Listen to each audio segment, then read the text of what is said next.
I'm David Williams. I'm a professor at Michigan State University in the Department of Fisheries and Wildlife, and I'm the interim director of the Boone and Crockett Quantitative Wildlife Center.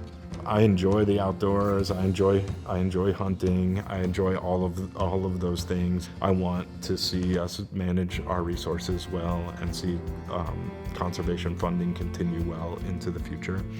During my undergrad, I did an internship with the National Marine Fisheries Service in Woods Hole, and I encountered scientists who were working to answer real questions about stock assessment and fisheries that had great implications for people's livelihood, commercial fishermen, food sources for our country and for people around the world. And all of a sudden it opened this whole new door that there were scientists that were answering questions that really mattered, in my opinion. And so that's what I get most excited about. It doesn't matter if I'm working on chronic wasting disease or bears or woodcock or whatever it is that the research that I do. To me, what's really fascinating is helping to make decisions that matter and inform things that really affect management or the success of populations moving forward. Our project is the next frontier of CWD models for Michigan.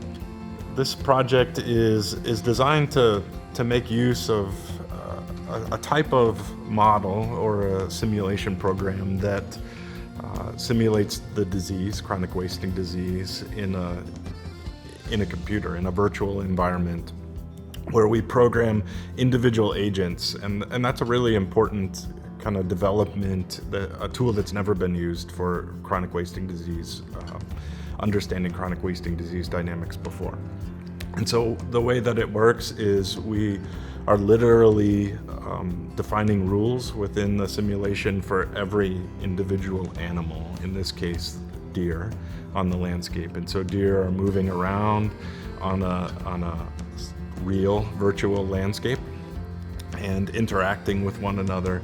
And so we use that conceptual context to simulate population dynamics for a deer herd that includes things like harvest and other sources of mortality, but reproduction at the appropriate times of year. We also can simulate disease dynamics as animals come into contact with each other and spread across the landscape. It's a super powerful tool. It's something that I've kind of dreamed of doing for a long time in my career. I've worked on CWD for since 2005, and as part of my dissertation, my PhD work that I did. And so we know more about the disease now. We have a much greater computer capacity, and so there's things we can do now that we've never been able to do before to start to understand the disease, and it's an important tool for decision makers.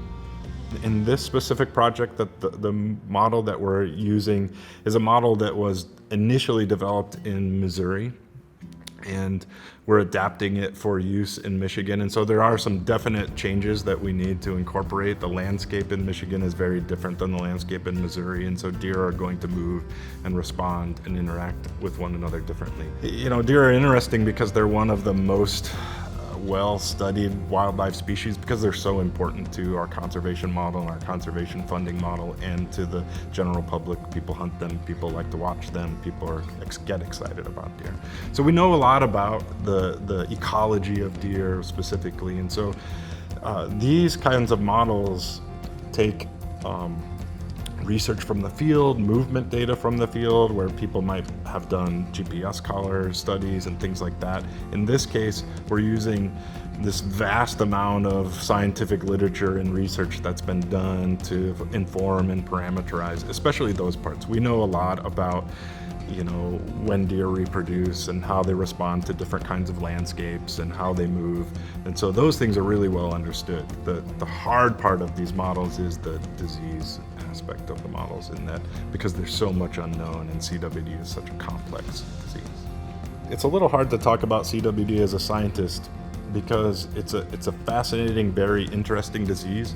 And sometimes when we talk about it that way, it sounds like we like chronic wasting disease, or we want chronic wasting disease to be around. It's a horrible disease, right? And it's a real wicked problem. It's very difficult. It's slow moving. It always is fatal. And so It's very hard to experiment or to do science on a disease that takes a long time to progress, and we would prefer it not be on our landscape at all. So there's very little opportunity to try out different things with the disease. Most of the time you get one shot at it. And so I think it's fascinating from a disease perspective, but for me, what I get really excited about in the science is the practical application. It's great to learn about disease dynamics. It's great to learn about ecology of deer and things like that. But really, I'm most intrigued by questions that help us solve problems or make decisions. I think the new frontier for these simulation models that we're developing is really, the frontier is elevating all that we have been learning about chronic wasting disease, packaging that in a tool that equips decision makers with an environment where they can test out different scenarios and say, what if the disease shows up here? How is it likely to spread, and how fast, and how much time do we have to intervene? What if we do this? What if we change regulations and are able to increase harvest on a certain group of deer, males or females or adults, or what if we do something else, like protect a certain age class? How is that likely to affect the disease? There's no way to do that out on the landscape. It's very difficult, and if we do, it's going to take a long time, a lot of resources, and a lot of money, and we're going to get one test.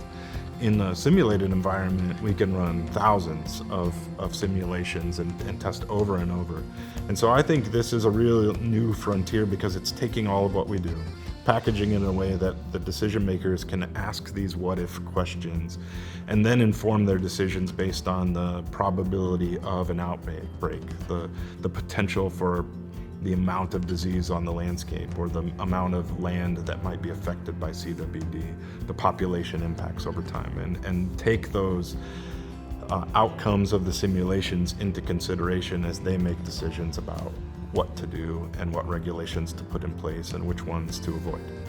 These are models that are highly adaptable. So, yes, some things would have to change if we use them in other states and other landscapes, but we already are having those conversations. And one of the great things about the scientists that are working on chronic wasting disease, it's so complex. So there are so many people, as these videos show, working on different aspects of the disease, but they're also working pretty collaboratively. And so it's pretty common for me to, at least monthly or more frequently, to be in meetings with people from states all across the Midwest or the Northeast or in other areas, talking about how do we take all of these tools and all this information that we're learning and use them to make decisions about CWD at national levels. How does a new state, what do they do when it shows up?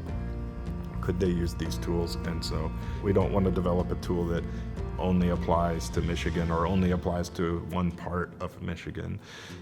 Michigan has invested a lot of money into these projects with the hope that it's pushing the needle on CWD management really around the world, I suppose. This disease is so complex, it's really valuable. There's so many things that are still unknown. It's very, very difficult to make decisions. I think the point I would make, though, in the controversy of this is to remind everyone that there's no single silver bullet tool that says, Dr. Williams and the group over at the Boone and Crockett Quantitative Wildlife Center have developed this tool, and it's the one that we should use, and it's going to give us all the answers and tell us what to do. That's not going to exist. We're developing tools that are one more tool in the toolbox that help the bigger context. This disease is so complex, it involves people and their values and conservation funding and all kinds of aspects. And so people very interested in using this tool.